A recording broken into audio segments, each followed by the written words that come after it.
Have you ever prayed with all your heart and then felt like absolutely nothing changed? You got up off your knees or opened your eyes and poured out everything you'd been holding inside. You asked God with faith, with tears, with urgency. And when you finished, the problem was still right there. The silence was still there. There's a name for that feeling: spiritual frustration. And a lot of believers know it all too well. But today, I want to share something with you that could change the way you pray forever. Because a lot of times, the problem isn't that God didn't hear you. The problem is what you do after you pray. There are some very common, very subtle mistakes that most people make right after finishing their prayer. And those mistakes can actually sabotage everything you just handed over to God. Today, we're going to look at 5 of these mistakes based on what the Bible teaches us. If any of them sound familiar, don't panic. Today is the day to turn it around. Mistake number 1. Picture this. You just prayed about your finances. You laid that heavy burden before God in faith. You say amen, you open your eyes, and 20 minutes later, you're already running the numbers in your head, checking your bank account and assuming the worst. That is called doubt. And when doubt creeps in right after you pray, it's not just a passing emotion, it's a crack in your faith. But when you ask, you must believe and not doubt, because the one who doubts is like a wave of the sea, blown and tossed by the wind. That person should not expect to receive anything from the Lord. James 1:6-7. James isn't talking about doubt as just a human weakness. He's talking about the posture of your heart. Doubting after you pray is like holding out your hand to receive something while pulling it back at the same time.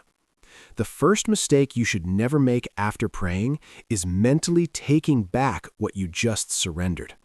If you put it in God's hands, don't pick it back up with your thoughts.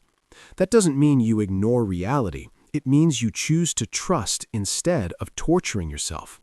It's like someone offering to carry your heaviest suitcase and you let them take it, but you refuse to let go of the handle.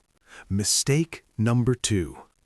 This might be the most common mistake of all, and also the hardest one to admit. Have you ever prayed for peace in your marriage, and then an hour later you speak to your spouse with a harsh, cutting tone? Or prayed for financial breakthrough but continued making impulsive purchases? Or asked for the strength to walk away from something toxic, but you keep scrolling through that content, texting that person, or feeding the exact habit you want to break? That is living in contradiction to your prayers, and the Bible is very clear about this. Do not merely listen to the word and so deceive yourselves. Do what it says. James 1:22. Prayer isn't just asking, it's aligning your behavior with what you asked for.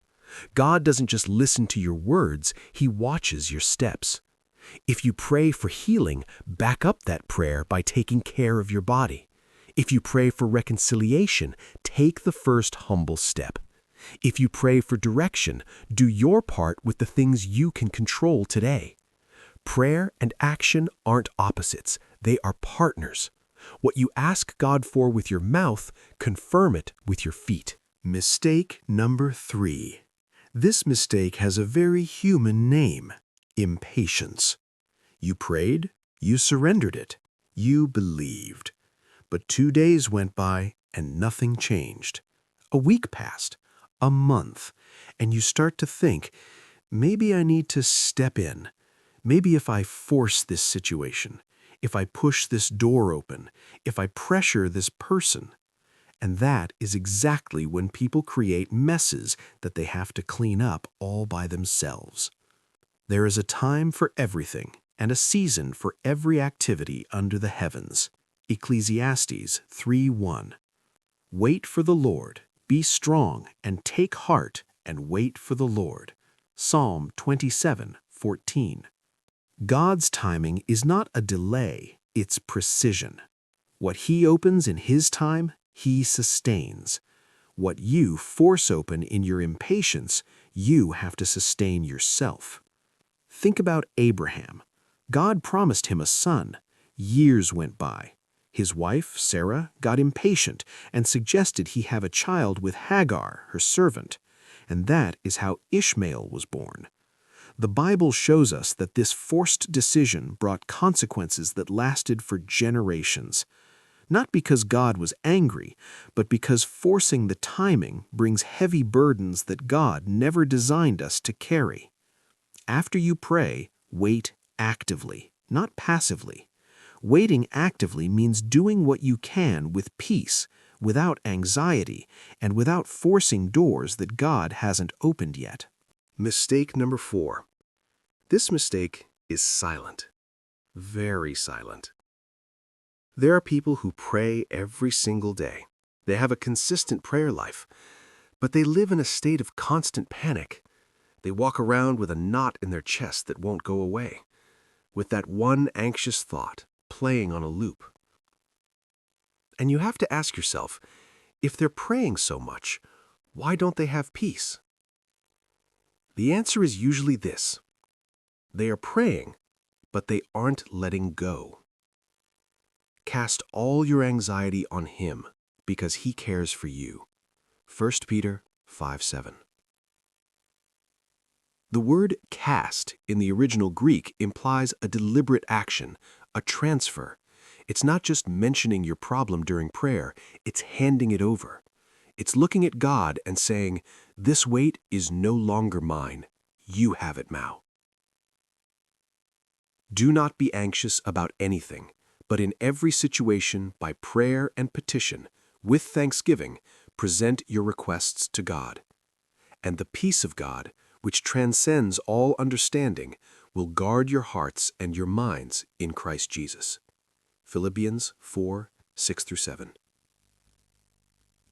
After you pray, do something practical to mentally release that burden. Some people find it helpful to write it down on a piece of paper and say out loud, "This is in God's hands now." Others do it through worship music or by actively giving thanks. The important thing is that you don't bend back down to pick up what you just laid at God's feet. The relief you feel after praying is real, but it requires you to truly let it go. Mistake number 5. This last mistake might seem small, but spiritually it's one of the most important. We pray when we have problems, when we need something, when we're scared, and that's okay. But how many times do we end our prayers with genuine gratitude before we even see the answer? Give thanks in all circumstances, for this is God's will for you in Christ Jesus. 1 Thessalonians 5:18. Thanking God before you see the result isn't being naive, it's mature faith. It's a declaration that you trust God's character more than you trust your current circumstances. Remember Paul and Silas in prison in Acts 16? At midnight, chained up, their backs covered in wounds, they worshipped, they sang, they gave thanks. And that gratitude in the middle of total darkness opened doors that no human effort could have ever moved. End every prayer with a thank you, not because everything is perfect, but because God is good. Not because you already got what you asked for, but because you trust that He knows exactly what He is doing. Gratitude isn't just the final step of prayer, it's the seal of your faith. So what should you do after you say Amen? Don't let doubt take root. Live in alignment with what you prayed for. Wait for God's perfect timing without rushing Him. Truly drop the weight you placed in His hands, and give thanks even before you see the answer. Prayer doesn't end when you say Amen. Prayer continues in how you walk, how you think, and how you trust. And if you feel like you've been making some of these mistakes lately, don't condemn yourself. God's grace is so much bigger than our slip-ups. You can start fresh today. If this video helped you, share it with someone who is going through a tough time and needs a reminder that their prayers are absolutely being heard.